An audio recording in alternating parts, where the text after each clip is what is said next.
Hello friends, आज की इस वीडियो में हम लोग भूकंप यानी अर्थक्वेक के बारे में जानेंगे। लोग अर्थक्वेक कितने प्रकार के होते हैं, इसके क्या क्या फैक्टर्स होते हैं, उसके बारे में इस वीडियो में आज हम जानेंगे। लोग और सबसे पहले हम बता दें कि ये हर कॉम्पिटिटिव एग्जाम के लिए आपके लिए यह भूकंप अर्थक्वेक चैप्टर इम्पोर्टेंट हो गया।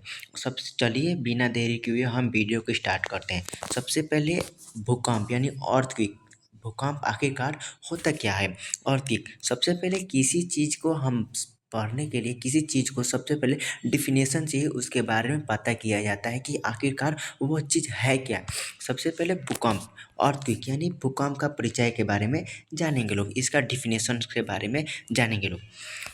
परिभाषा, भूकंप पृथ्वी की भूकंप पृथ्वी की सतह का अचानक हिलना या कंपना जो पृथ्वी की क्रस्ट में ऊर्जा के अचानक मुक्त होने के कारण होता है। यह ऊर्जा भूकंपीय तरंगों के रूप में यात्रा करती है।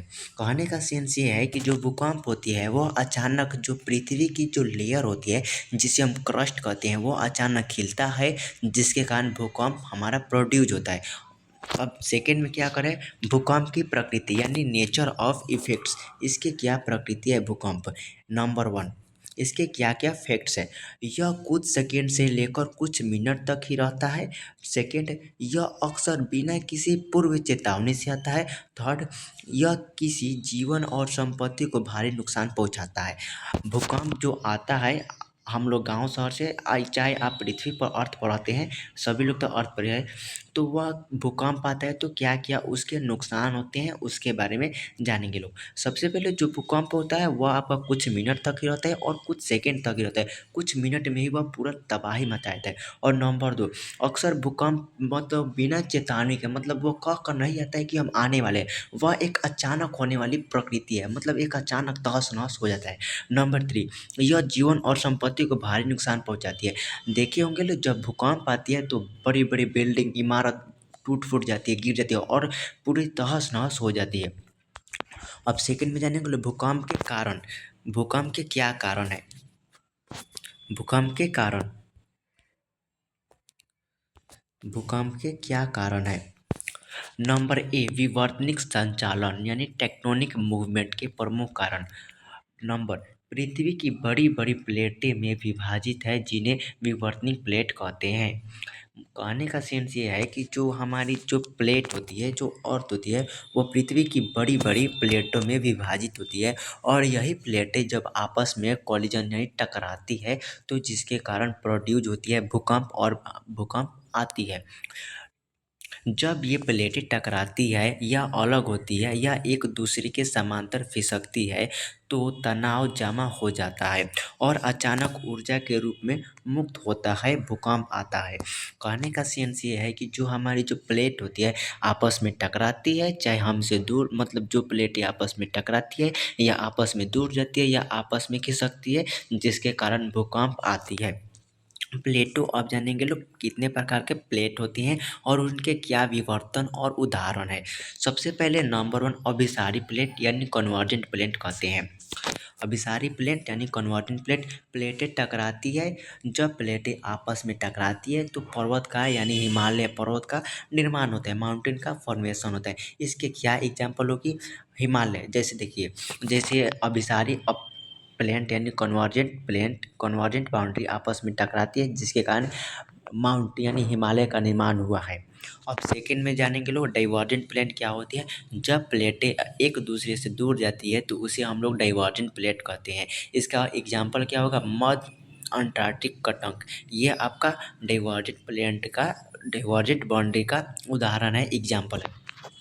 अब तीसरे में जानेंगे लोग ट्रांसफोरिक बाउंड्री यानी रूपांतरिक सीमा। जब प्लेटें आपस में पैरेलल खिसकती है तो उसे हम ट्रांसफर बाउंड्री कहते हैं। इसका एग्जाम्पल क्या होगा, सैन एंडर्स फॉल्ट, यानी सैन एंडर्स फॉल्ट का फॉर्मेशन किसके कारण हुआ है, तो आपका ट्रांसफर बाउंड्री कारण होता है। अब जानेंगे लोग ज्वालामुखी गतिविधि ज्वालामुखी गतिविधि यानी वोल्केनिक एक्टिविटी। अब हम लोग जानेंगे लोग ज्वालामुखी गतिविधि यानी वोल्केनो एक्टिविटी। ज्वालामुखी विस्फोट के दौरान मैग्मा के अचानक संचालन से ज्वालामुखी भूकंप यानी जो वोल्केनो भूकंप होते हैं वो आते हैं। कहने का सेंस ये है कि जो मैग्मा मतलब जो मैग्मा होती है उसके संचालन से जो भूकंप आती है उससे हम वोल्केनिक अर्थक्वेक यानी ज्वालामुखी विस्फोट कहते हैं। अब देखिए इस डायग्राम में, देखिए यह डायग्राम आपको, इस डायग्राम को आप पूरा देखिए कि इस डायग्राम में क्या कर रहा है। सबसे पहले जो बीच वाला भाग होती है उसे हम क्या कहते हैं, फोकस कहते हैं। और इसके जस्ट 90 डिग्री परपेंडिकुलर पर आपका एपी सेंटर होता है।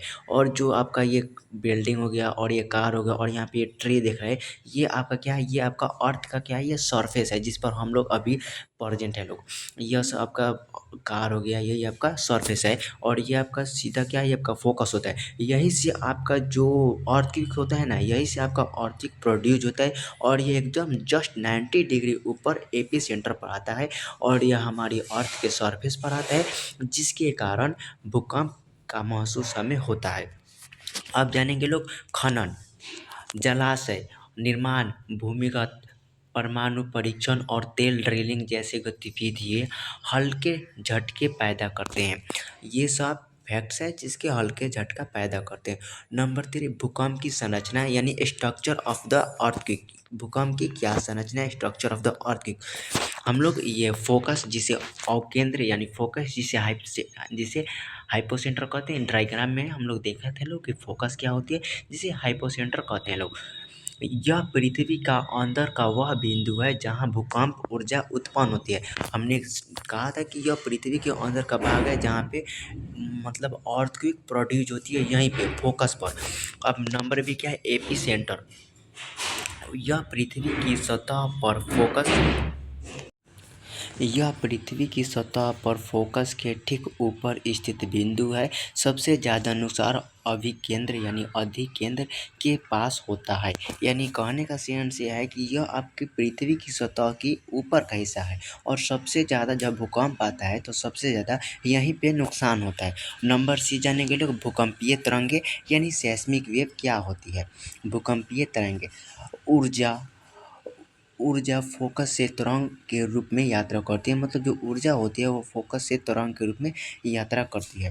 नंबर अब जानेंगे लोग आखिरकार तरंग कितने प्रकार की होती हैं यानी टाइप ऑफ वेव, उसके क्या करेक्टर्स है यानी क्या विशेषता है और इसकी यात्रा मतलब वह किस मीडियम में आपका ट्रैवल करती है उसके बारे में हम लोग जानेंगे लोग। सबसे पहले आपका होती है पी वेव।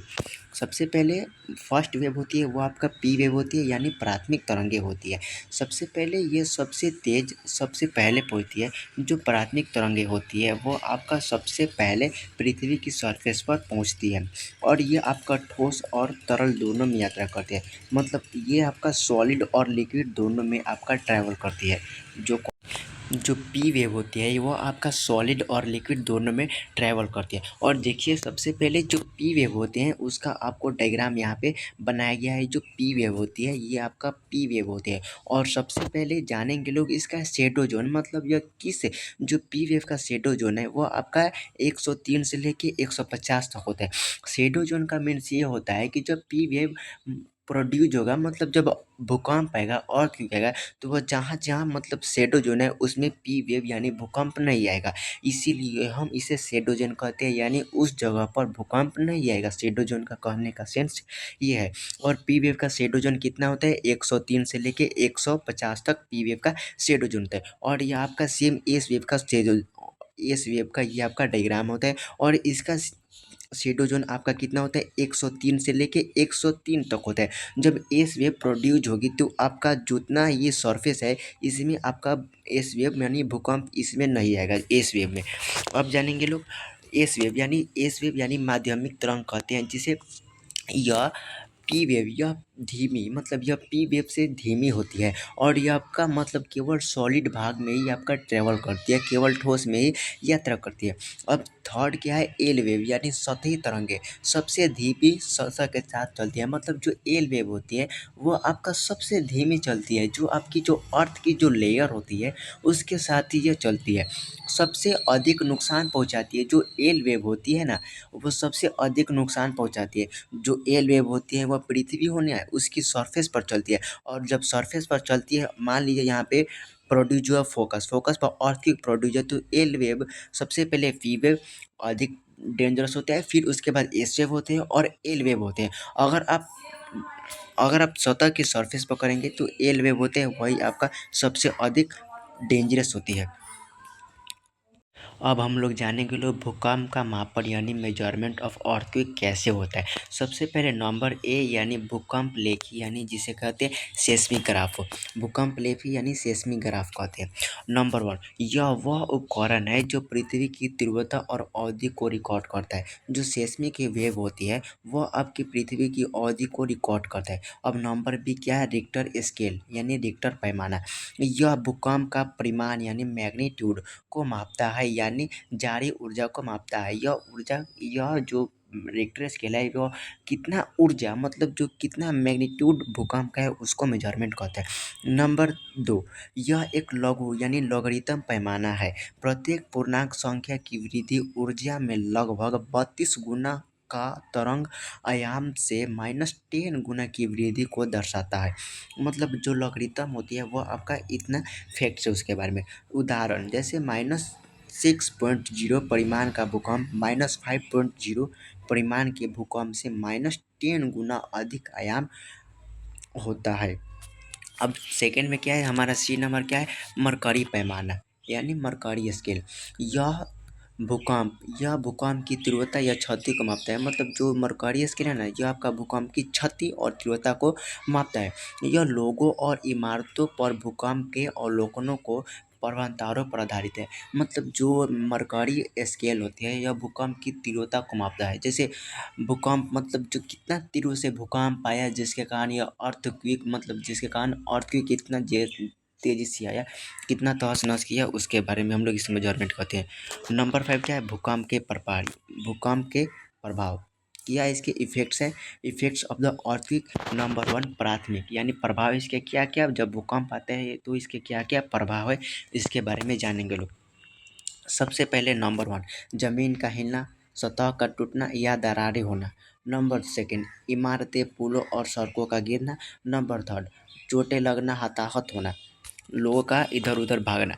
नंबर बी क्या है, इसके द्वितीय मतलब इसके क्या प्रभाव है इसके बारे में जानेंगे लोग। नंबर भूस्खलन, आग लगना, सुनामी और बाढ़ आना, संचार, परिवहन और जल आपूर्ति का बाधित होना, दीर्घकालीन मनोवैज्ञानिक और आर्थिक प्रभाव, इसके ये सब प्रभाव है। भारत के प्रमुख भूकंपीय क्षेत्र, मतलब भारत के प्रमुख भूकंपीय क्षेत्र कौन कौन है उसके बारे में जानेंगे लोग। देखिए, भूकंपीय क्षेत्र भारत की प्रमुख भूकंपीय की गंभीरता के आधार पर 4 भूकंपीय क्षेत्रों में विभाजित किया गया है, जिसे हम जोन के नाम से जानते हैं। क्या उसके जोन है, मतलब क्या इसके क्षेत्र है, उसकी इंटेंसिटी यानी तीव्रता, और उसके रीजन मतलब उसके कौन कौन से क्षेत्र है। सबसे पहले जोन 5 सबसे अधिक होती है, जो आपके कश्मीर, हिमाचल प्रदेश, पूर्वोत्तर भारत, अंडमान निकोबार और द्वीप समूह में यह आपका जोन 5 होती है। वह इस क्षेत्र में वो आपका देखने को मिलता है। जोन 4 जो कि आपका उच्च होता है और ये आपका दिल्ली, उत्तर बिहार, उत्तराखंड, गुजरात के कुछ हिस्सों में आपको देखने को मिलता है। जोन 3 जो आपका मध्यम होता है, मतलब इसकी जो तीव्रता होती है वो आपका मीडियम होता है। ये आपका केरला, गोवा, महाराष्ट्र के कुछ हिस्सों में आपको और पश्चिम बंगाल में भी आपको ये देखने को मिलता है। अब जोन 2 जो कि इसकी जो तीव्रता होती है वो आपकी बहुत ही कम होती है और ये आपका मध्य और दक्षिण मेडन एशिया में आपको देखने को मिलता है। और देखिए इसका ये डायग्राम होती है, कहाँ-कहाँ ये ज़ोन आते हैं। सबसे पहले जान लें न्यू दिल्ली हो गया, जो कि लखनऊ हो गया और पटना हो गया और रायपुर हो गया, इसके बारे में ये सब डायग्राम है।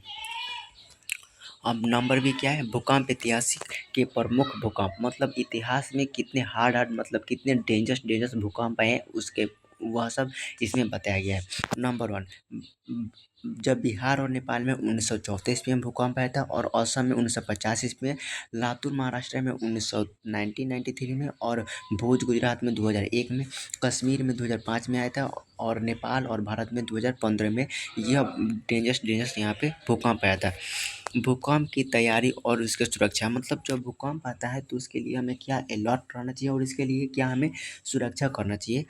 सबसे पहले भूकंप, जब भूकंप आता है तो क्या-क्या हमें करना चाहिए? सुरक्षित स्थानों और सुरक्षित स्थानों, मजबूत दीवारों पर जाना चाहिए, उसके नीचे आपातकालीन किट, पानी और टॉर्च का अपने साथ लेकर जाना चाहिए। नियमित रूप से भूकंप का अभ्यास करें, मतलब नियमित रूप से भूकंप का मेज़रमेंट करना चाहिए कि भूकंप कितना तीव्रता बढ़ रहा है। अब भूकंप के दौरान गीले ढकों और पहाड़ों का सिद्धांत का पालन करना चाहिए। नंबर 2, घर के अंदर रहना चाहिए, बाहर नहीं निकलना चाहिए। नंबर 3, खिड़कियाँ, शीशे और भारी वस्तुओं से दूर रहना चाहिए। नंबर 4, यदि बाहर है तो इमारत और पेड़ों के खुले स्थान पर नहीं जाना चाहिए। यदि आप बाहर है तो चिकनी सरफेस पर वहीं पे लेट जाना चाहिए देखकर। अब भूकंप के बाद क्या-क्या करना चाहिए? जब भूकंप आता है तो पूरी तहस-नहस कर देता है। अब भूकंप जब आ गया, बीत गया, तो उसके बाद हमें क्या करना चाहिए? नंबर 1, चोटों की जाँच करें और दूसरों की मदद करें। मतलब जो भूकंप के कारण हमें जो शरीर पर चोट लगी है उसे मरम्मत करना चाहिए, उसे ठीक करना चाहिए, और जो दूसरों को भी लगी है उससे हमें हेल्प करना चाहिए। नंबर 2, लिफ्ट का प्रयोग ना करें। जब भूकंप आते हैं तो उस समय लिफ्ट का हमें उपयोग नहीं करना चाहिए। नंबर 3, यदि गैस लीक हो रही है तो माचिस ना जलाएं और बिजली का स्विच ऑन ना करें। यदि आपका गैस जो महक रही है यानी लीक हो रही है तो उस पर माचिस ना भरें और बिजली का स्विच ऑन ना करें। सरकारी निर्देशकों का पालन करें, मतलब जो सरकारी जो बातचीत होती है उसके निर्देशों का पालन करना चाहिए। अब सेकंड में क्या है, अब आपका 8 नंबर क्या है, प्रौद्योगिकी और सरकार की भूमिका। मतलब जो भूकंप आती है तो उसमें सरकार की क्या भूमिका होती है। जब भूकंप आती है तो बहुत लोगों का घर द्वार सब टूट फट जाते हैं, तो उसमें सरकार क्या-क्या नियम कानून अपनाती है उसके बारे में जानेंगे लोग। सबसे पहले निगरानी और प्रारंभिक चेतावनी। भूकंपीय विभाग भूकंपीय गतिविधि का निगरानी करते हैं। इसरो और IMA यानी भारतीय मौसमी विज्ञान विभाग भूकंपीय घटनाओं को ट्रैक करते हैं। आपदा प्रबंधन, मतलब इसके क्या-क्या आपदा प्रबंधन है। नंबर 1, राष्ट्रीय आपदा प्रबंधन यानी NDMA सुरक्षा दिशा निर्देशांक तैयार करता है। सबसे पहले नंबर 2, उच्च जोखिम वाले क्षेत्रों में भूकंप-रोधी निर्माण सुनिश्चित करने के लिए भवन संहिता लागू की जाती है। मतलब भूकंप के कारण जितने भी लोगों का घर द्वार टूटता है, फिर भूकंप के बाद उन लोगों का घर मरम्मत कार्रवाई की जाती है ताकि उन्हें अच्छी ज़िंदगी और फिर से सुखहाल जीवन मिल सके। नंबर 3, जन जागरूकता और स्कूल सुरक्षा कार्यक्रम को बढ़ावा देना। भूकंप के कारण तो ये सब टूट फट जाते हैं, जिसके कारण फिर से स्कूल का निर्माण होता है और मतलब जितना भी कार्यक्रम होता है वह सब फिर से प्रोड्यूस। इसके क्या समरी है, भूकंप के क्या समरी है उसके बारे में जानेंगे लोग। समरी नंबर 1, भूकंपीय विवर्तनिक प्लेटों के अचानक संचालन के कारण होता है, राइट। नंबर 2, उत्पत्ति बिंदु यानी फोकस और सतह बिंदु अभिकेंद्र। यानी हम पढ़े थे लोग कि जो ये फोकस होती है वो आपका 90 डिग्री परपेंडिकुलर, मतलब 90 डिग्री पर आपका एपिसेंटर पर, जैसे यहाँ पे आपका अर्थ की प्रोड्यूस हुआ तो यहाँ पे ये सिर्फ 90 डिग्री एंगल के ऊपर यहाँ पे जाकर सतह पर यानी पृथ्वी की सतह पर यहीं पे भूकंप आपका आना शुरू होगा। नंबर 3, रिक्टर पैमाना और मरकरी पैमाना का उपयोग करके मापा जाता है। हमने पढ़ा था लोग, रिक्टर पैमाना और मरकरी पैमाना दोनों हम लोग पढ़ लिए लोग। नंबर 4, उच्च भूकंपीय क्षेत्रों में स्थित खासकर उत्तर और पूर्वी, मतलब उत्तर पूर्वी में हार्ड मतलब जो डेंजरस भूकंप यहीं पे देखने को मिलता है। तैयारी और जागरूकता से नुकसान को कम किया जा सकता है, राइट।